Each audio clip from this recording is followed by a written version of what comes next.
逃生，走每段旅程。谁该被爱，谁该去恨，如何区分？眼前未必真，时间会作证。绕了一圈，不过想要内心的安稳。梦和醒哪个比真？哭和笑谁更残忍？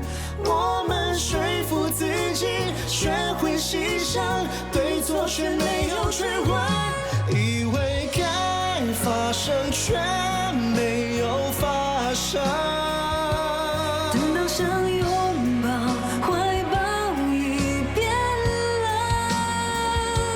我们用力挣脱，渴望重生，最后把自己伤得最深。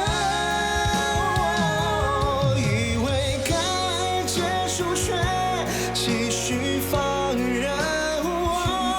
等到伤痕累累，才肯承认，发现离开是用转身，而忘记却要用尽一生。这是人生的必经过程。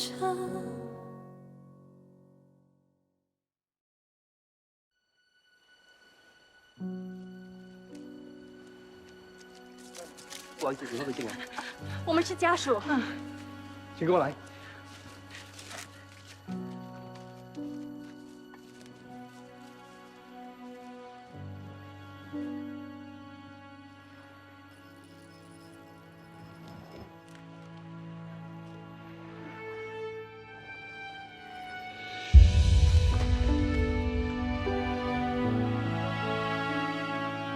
东哥！真的是你说，真的是你说，东哥，东哥，东哥，东哥，呀，东哥呀，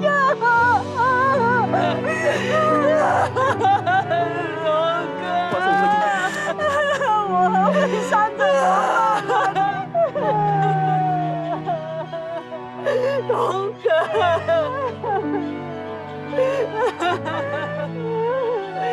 东哥，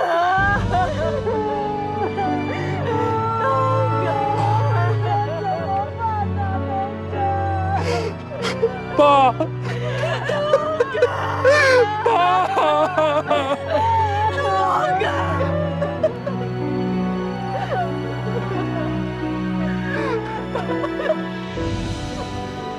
死者的尸体是在早上8点半左右被发现浮在海上。经过法医初步的鉴定，死因是溺毙。不过，由于死者的身上有多处的伤痕，警方怀疑死者生前曾与人发生过争执。你们怀疑我爸是被谋杀？警方不排除有这个可能性。警察先生，你要调查清楚，如果他是被人害死的，你要捉住那个人，你不要让他逃跑。我们会的。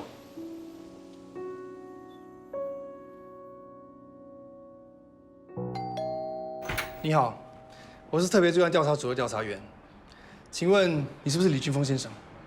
我是。我们有些关于张庆东先生的事情，想要问你。张庆东，发生了什么事啊？今天早上有人在海边发现了张庆东先生的尸体。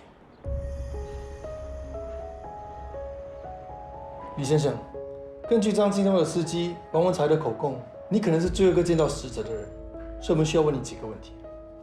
你是不是怀疑张庆东的死不是意外，是他杀？案件还在调查中，我们不方便透露太多。你们不会是怀疑俊峰和他的死有关吧？我们只是要了解李先生昨天跟张庆东见面的详情。昨天张庆东打电话约我见面，我们是在4点半坐游艇出海，待会在傍晚6点回到码头。我下了游艇离开码头后，再也没见到张京东。请问你离开码头之后去了什么地方？我开车去兜风，回到家大约是6点多了。过后，我的前女友陈依晴来找我，我看她心情不好，就陪她聊聊天。她离开的时候是在8点多左右。那请问你嘴角上的伤是怎么弄伤的？昨天晚上依晴喝酒，我扶她的时候不小心弄伤的。麻烦你提供陈依晴的联络方式。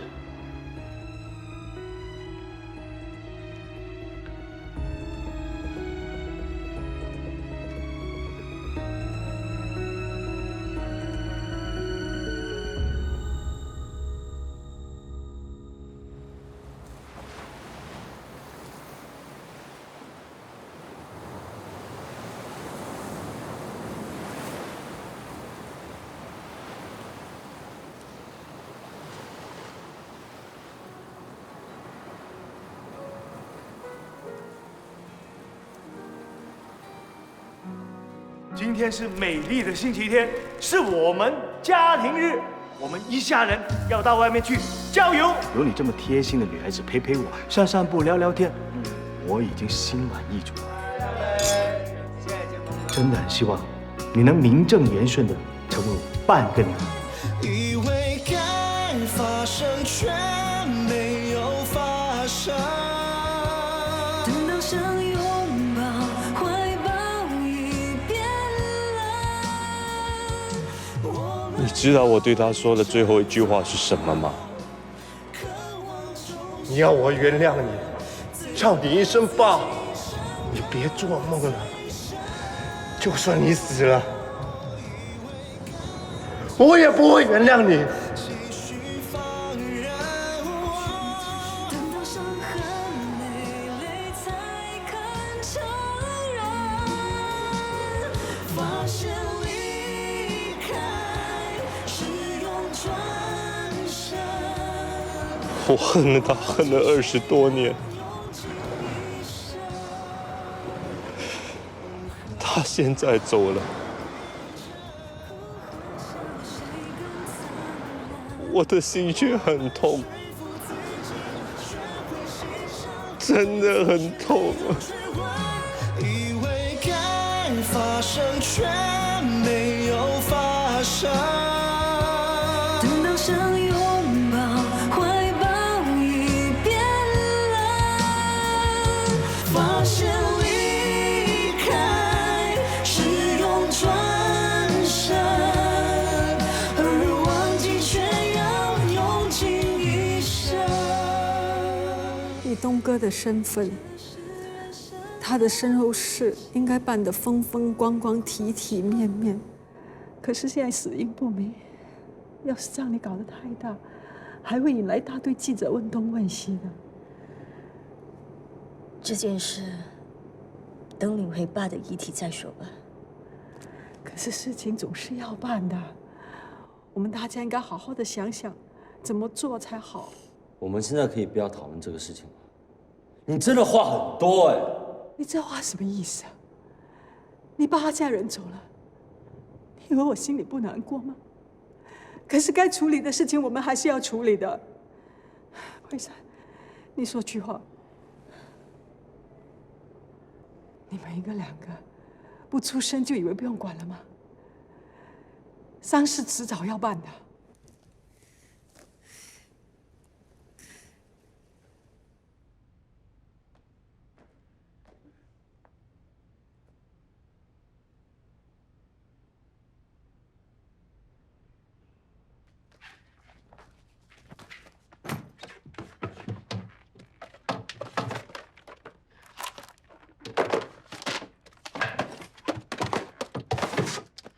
奇怪，明明放在这边，怎么不见了？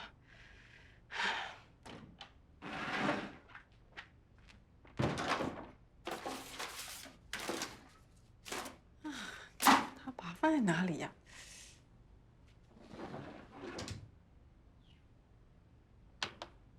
你在找什么？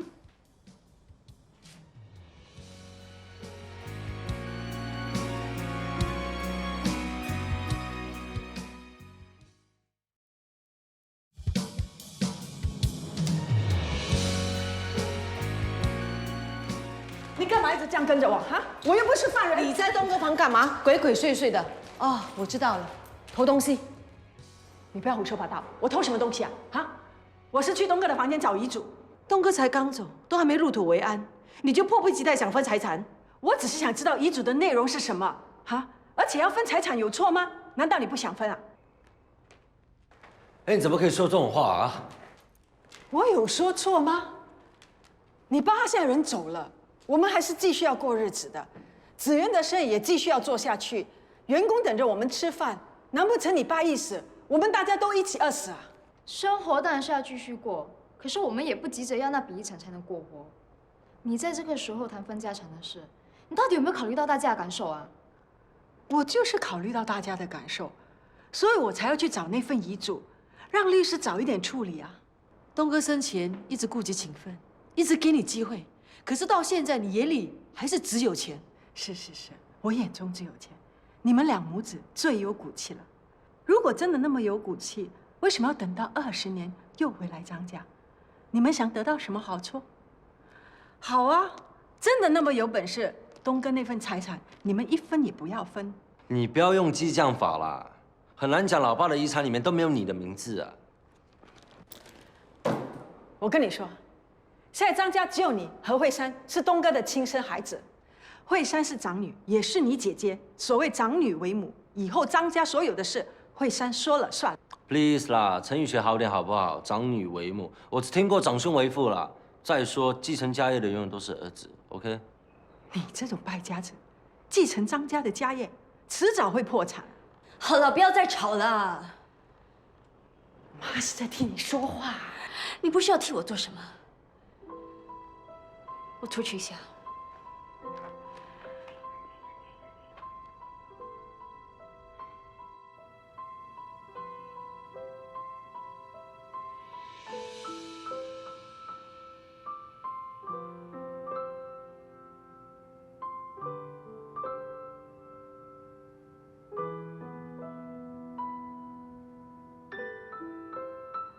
我之前跟爸闹得很不愉快，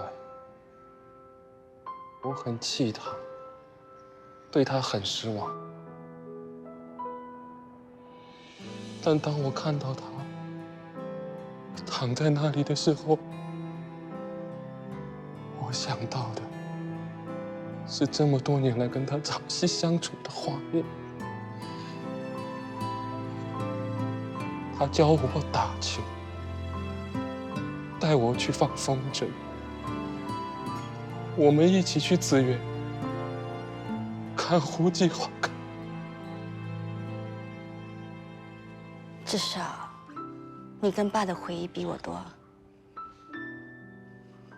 20多年来，我对爸的印象是模糊的。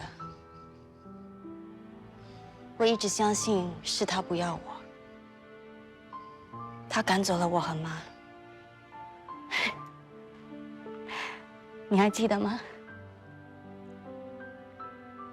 我还曾经误会他是老色狼。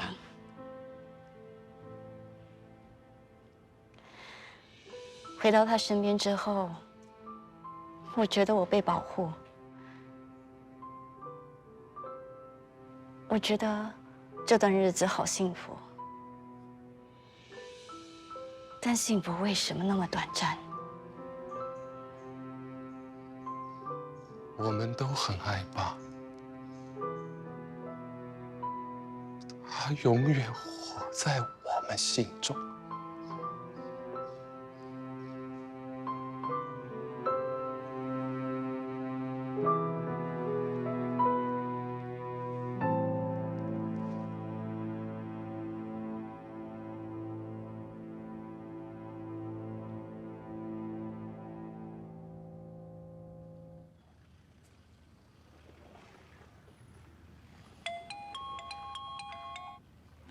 喂，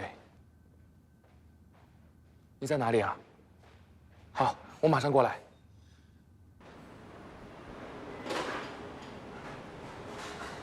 爸，儿子，你来了。你的脸怎么了？不小心撞伤了。昨晚你去了哪里啊？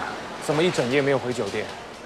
我在这个咖啡店收碗碟，老板说最近这里经常有人偷东西，要我在这里过夜帮忙看店，说会给我多一点钱，所以我就……我不是跟你说过，不要让自己这么辛苦的吗？我也想赚多一点钱，让你不用那么辛苦嘛。可是没有想到昨天晚上睡得不好，刚才做工的时候不小心撞到桌角，又打破了很多碗碟，现在赚来的钱，都不够赔偿了。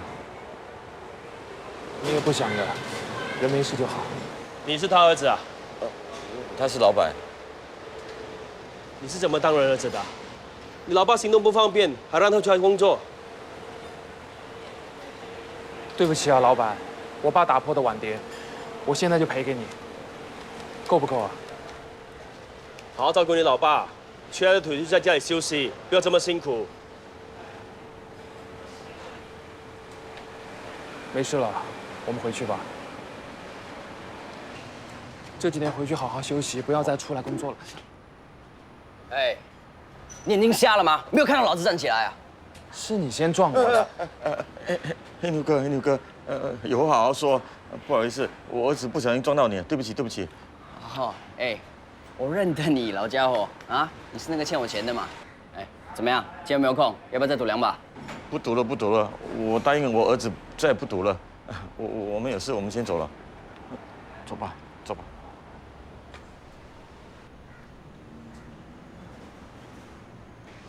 这老家伙，明明在赌场赌了一夜，因为怕儿子知道，竟然想出这样的苦肉计。管他，最重要是我们有钱收啊！我对张先生的突然离世感到难过，请大家节哀。张先生生前到我的律师楼立了一份遗嘱，我今天是按照他的委托前来执行他的遗愿。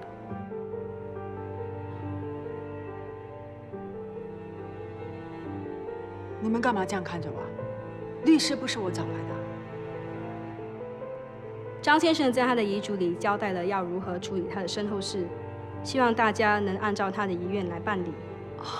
那他这份新的遗嘱是什么时候立的？大约1个多月前。那遗嘱的内容是什么？张先生的遗嘱还牵涉其他人，所以今天下午2点钟，请大家到律师楼集合。到时候我会宣读他的遗嘱。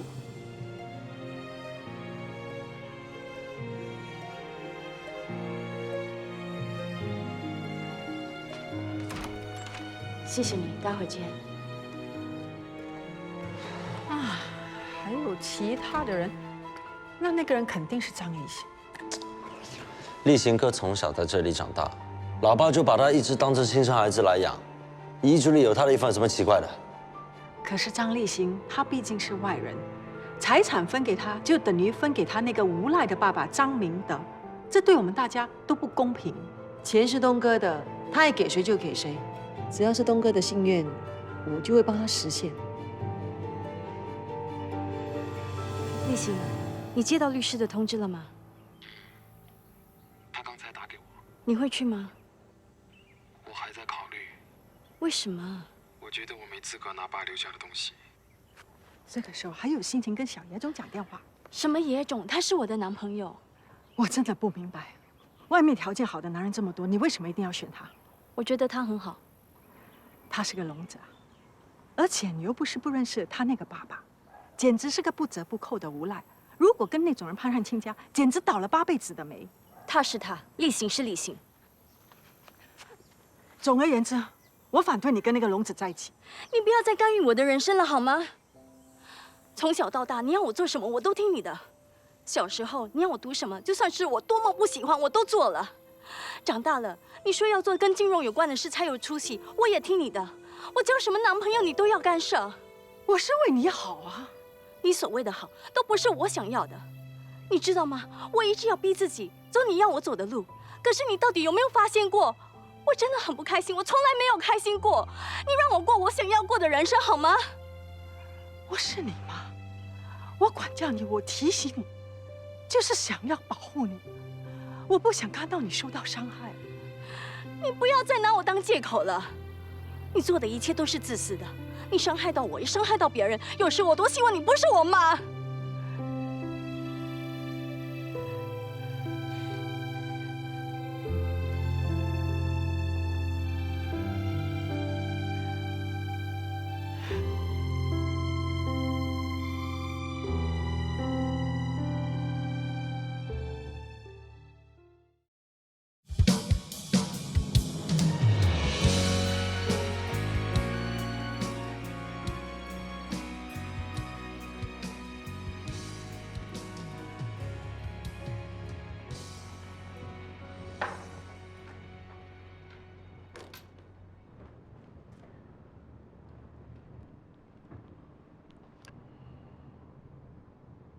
徐律师，人都到齐了，可以公布遗嘱的内容了。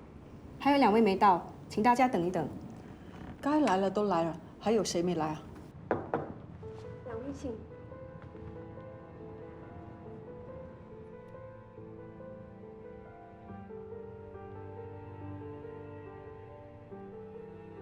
在场的各位是张庆东先生遗嘱里的受益人。我首先要念出张庆东先生对于身后事的要求。张先生希望身后事一切从简，不设灵堂。遗体火化之后，骨灰将由李俊峰律师带到澳大利亚，安葬在李子云女士的坟墓旁。我们张家这么多人选，为什么选李俊峰这个外人来办他的身后事啊？这是张先生指定的。这是东哥的遗愿，我们就顺着他吧。李律师，你愿意接受张先生的委托吗？我愿意。接下来，我要宣读张庆东先生的遗嘱安排。张先生为了感谢江欣雅小姐在他生前对于他无微不至的照顾，将名下位于乌节路的公寓单位赠予江小姐。什么？连一个看护的也可以分到一间公寓啊？徐律师，请你继续。张先生位于5级芝麻的独立洋房，则由陈慧珊小姐和林子杰先生各持1半的拥有权。这还差不多。另外，张先生将名下所有的资产和现金用来成立一个信托基金。信托基金每个月的收益将会分成3份，分别当作林美兰女士、王碧芝女士和潘小雪女士的生活费。潘女士的孩子出生后，信托基金的收益将分成4份，第4份是孩子的生活费和教育费，由潘女士保管。小雪啊，你爸很有你跟孩子的心啊。而信托基金的执行人是张立行先生和李俊峰律师，他们将有权决定信托基金的运用和受益的分配方式。有没有搞错？信托基金让2个外人来管理，是想让他们骗光我们的钱啊？徐律师，你不用理他，你继续。张先生在庆鸿集团所持有的60%股份将分成4份，李俊峰律师获得30%，张立行先生、陈慧珊小姐、李子杰先生各得10%的股份。等一下，徐律师，老爸的遗嘱是不是有问题啊？开什么玩笑？李俊峰算什么啊？为什么他拿30%啊？你要知道，慧珊跟我才是老爸的子女哎。对啊，他只是个法律顾问，凭什么他分那么多啊？我不知道张先生基于什么原因下立下这份遗嘱，但是可以确定的是，遗嘱的内容是经过再三核对的。他当时可能病到糊涂了，才会立下这种遗嘱啊。最后，张先生特别交代，他最重视的物业就是紫园花圃，那是他为了妻子李子云所建的。张先生将紫园留给李俊峰律师和张立行先生1人1半，希望2位好好经营紫园，尽力守护它。以上就是张庆东先生遗嘱的全部内容。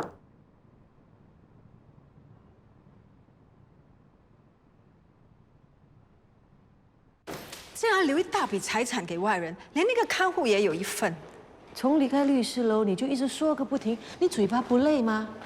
你当然开心啊！信托基金你们一家就有3份，我才1份。再说这间房子，你儿子还有1半呢。这房子慧珊姐也是有1半的。可是再怎么算，也是你们分的比较多。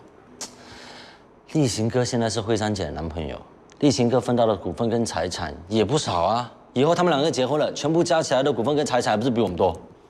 可是立行那个小子，再怎么看也配不上我们家慧珊。不过只要女儿喜欢，我也没有办法。所以现在你是满意了哈？我们回房吧。哎，等一下，我话都还没说完。那你听，分给我们的财产，谁多谁少我就算了。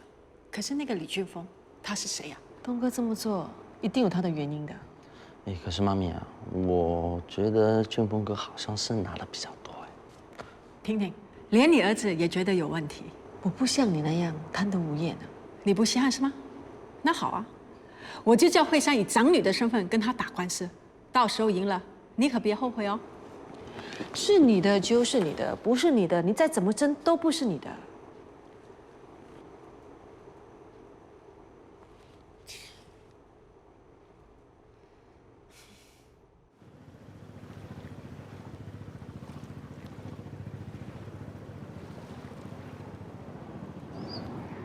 在想什么？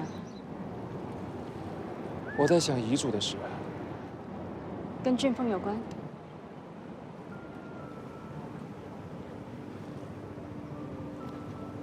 我知道爸一向来都很喜欢俊峰，就算他把庆鸿的股份或者其他产业都留给他，我也可以理解。可是子源对爸来说这么重要，他竟然把一半的子源都留给俊峰，而且他还指定俊峰带着骨灰去澳大利亚葬在我妈妈的墓旁。我觉得这所有的安排，就只有一个可能。我也这么认为。我去找俊峰谈谈。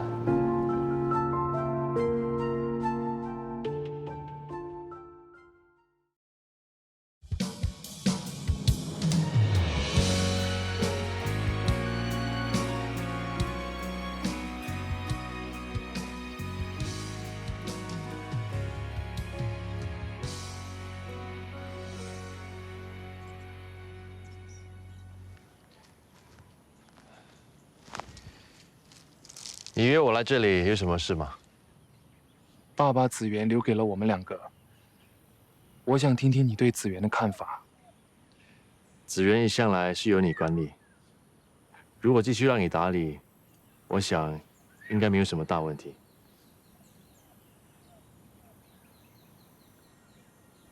子源这个地方对于我和爸来说，有非常特别的意义。小的时候，妈常带我和大哥来这里荡秋千。你和我大哥俊峰，不但名字相似，就连脚上的胎记、形状和位置都是一样的。你和爸的 DNA 报告，是你动了手脚，对吧？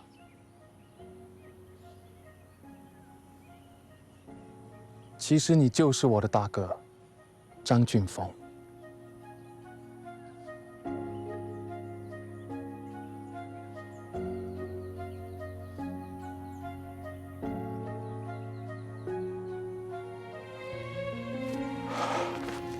哥，我终于找到你了。自从妈带着你离开之后，我跟爸一直等着你们回来。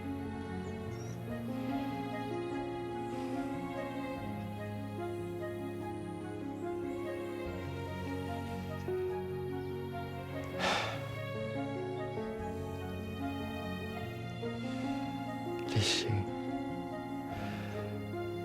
其实哥也是很想你的。那你为什么要隐瞒身份，不跟我们相认？你知道吗？爸和我都很想你，尤其是爸。他把你所有的东西都保存在那个房间，经常一个人待在里面，想念你。之前我们以为你跟妈出了车祸去世了，都很难过。你和我都是妈的孩子，难道你一点都不恨张庆东吗？如果不是他风流成性，害妈患上忧郁症，妈也不会跳楼自杀死了。妈是自杀的。如果不是张庆东，今天所有的悲剧就不会发生。这一切都是他造成的。所以你故意接近爸，所做的一切都是为了要报复他。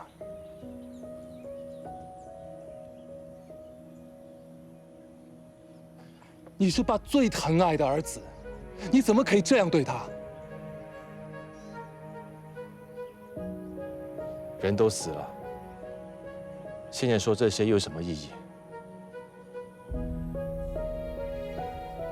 他的财产我可以不要，不过子源是妈生前最爱的地方，我想保留一半的股份。我相信你会好好守护着子源。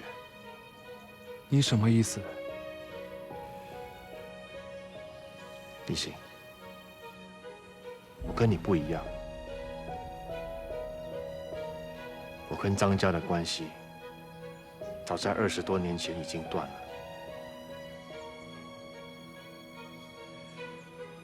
对不起。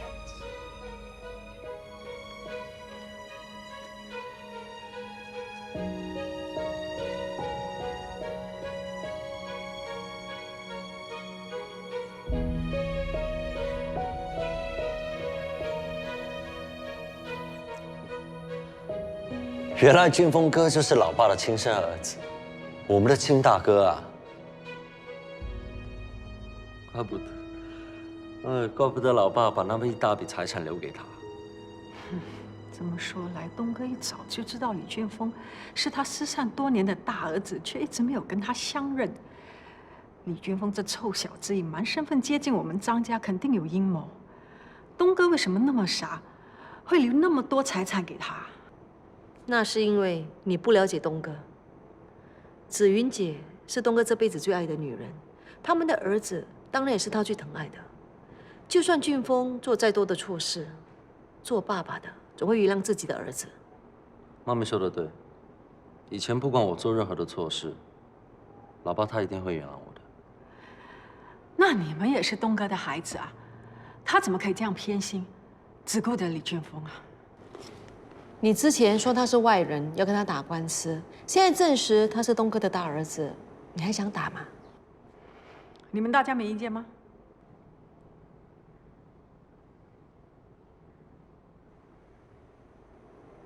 那好啊，既然大家都没有意见，我们就照着东哥的遗嘱去办好了。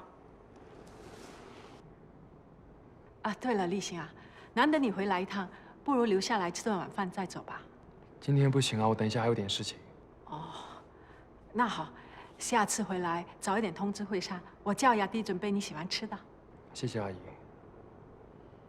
我想看看爸爸的房间。我陪你去。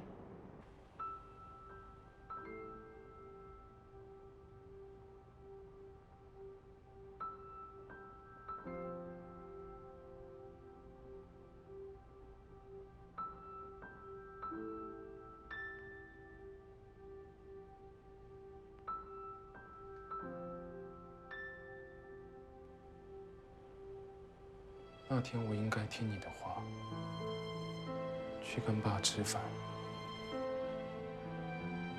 这张全家福就圆满了。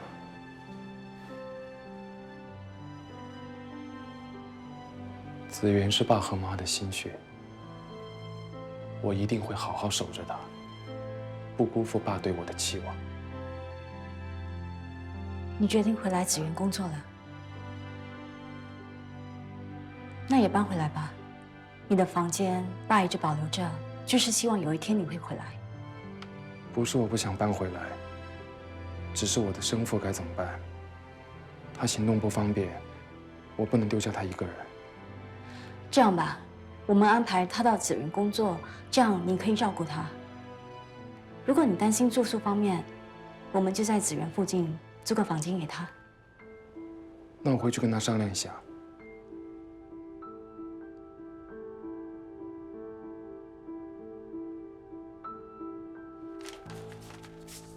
爸，多吃点。有件事情我想跟你商量一下。我打算回紫园工作。你反对啊？我高兴都来不及，怎么会反对呢？我早就叫你回去了，是你自己不肯。还有，我想搬回张家。不过你放心，我会安排你到紫园做些轻松的工作，还会在附近租房子给你住。可不可以找有2个房间的那种啊？我是希望你有时间能留下来陪我，多有个房间对你来说也比较方便啊。没问题，我会安排的。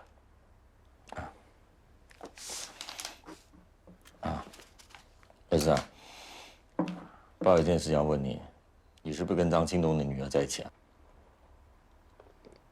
你是不是反对啊？只要你喜欢的，没有什么好反对的。我跟张庆东之间是上一代的恩怨，跟你们没有关系。再说他人也走了，还有什么恩怨放不下的呢？谢谢爸。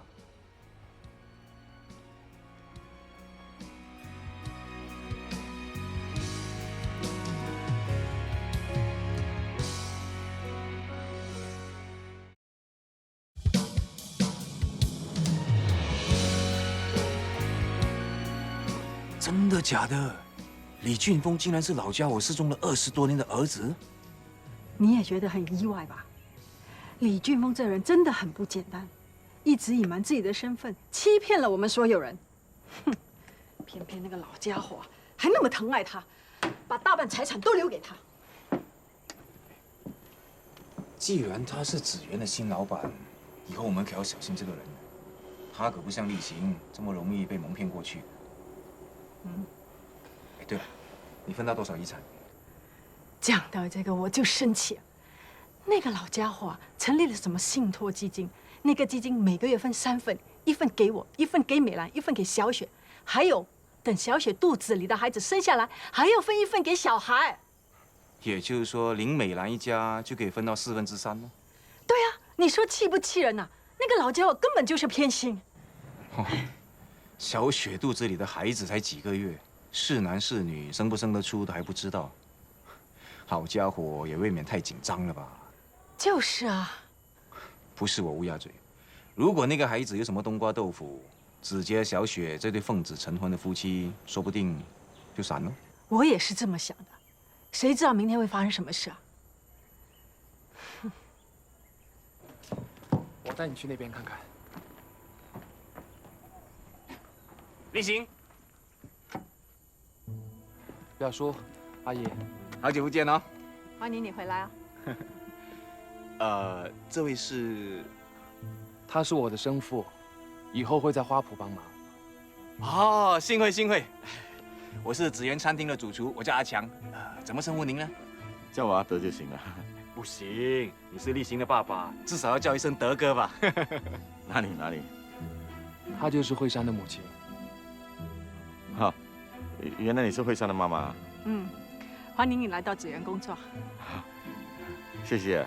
以后我在这边工作有什么不对的地方，还请你们多多包涵。哎呀，你怎么那么客气呢？怎么说，大家也算是自己人嘛，彼此照应，应该的，应该的。是。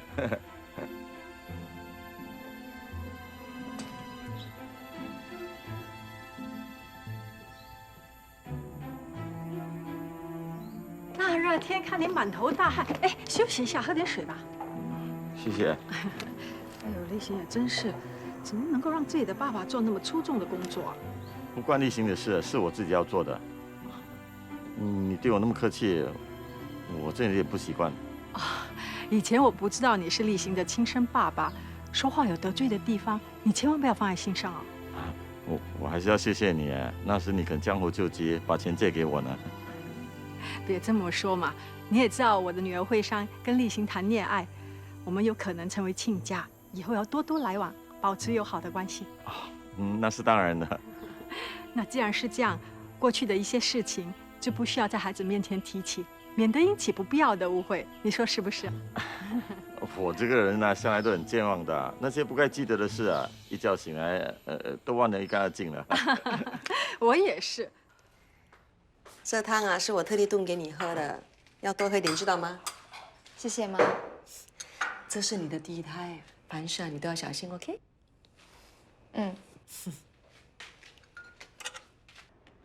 切，有什么了不起？连肚子都还没有看到，就这么紧张，生不生得出来还不知道呢。吓死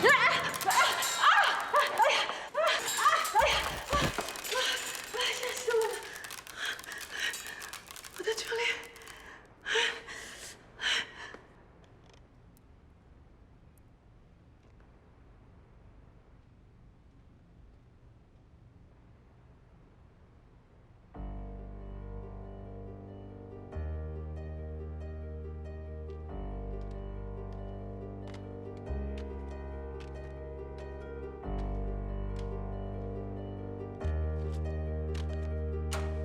老婆，我回来啦！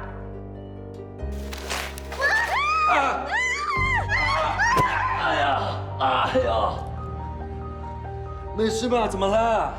什么事啊？怎么了？怎么了？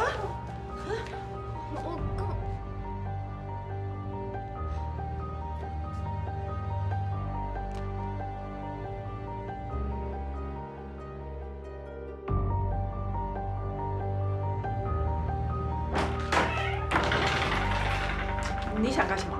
你给我扫中山！这是我在楼梯处捡到的，我认得出是你常戴的手链。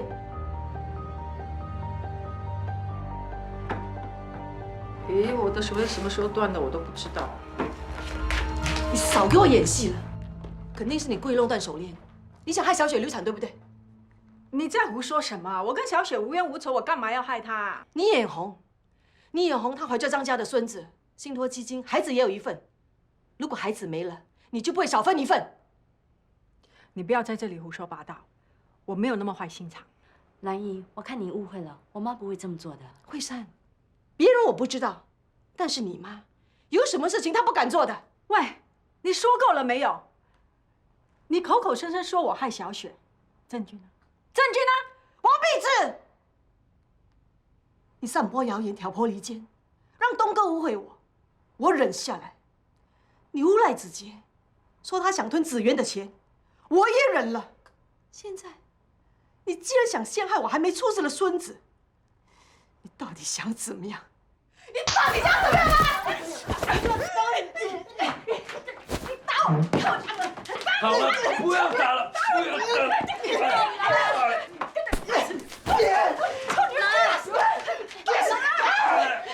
不要打了！敢打！警察打电话来说，把你的案子找到协理犯了。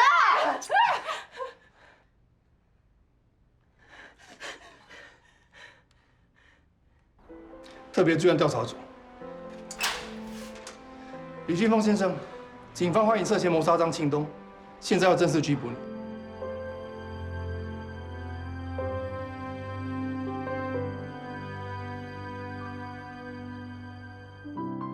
最后还是选择停顿，你没问，我也没吭声。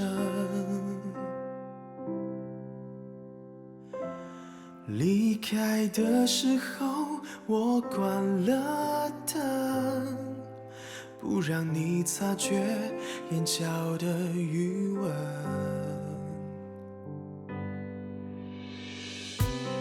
你的世界有几扇门？时间久了，是否也染成？最后是路过，还是被困？谁又会是那个住下的人？你在我的世界留下了指纹，我用力抹不掉，只怪爱情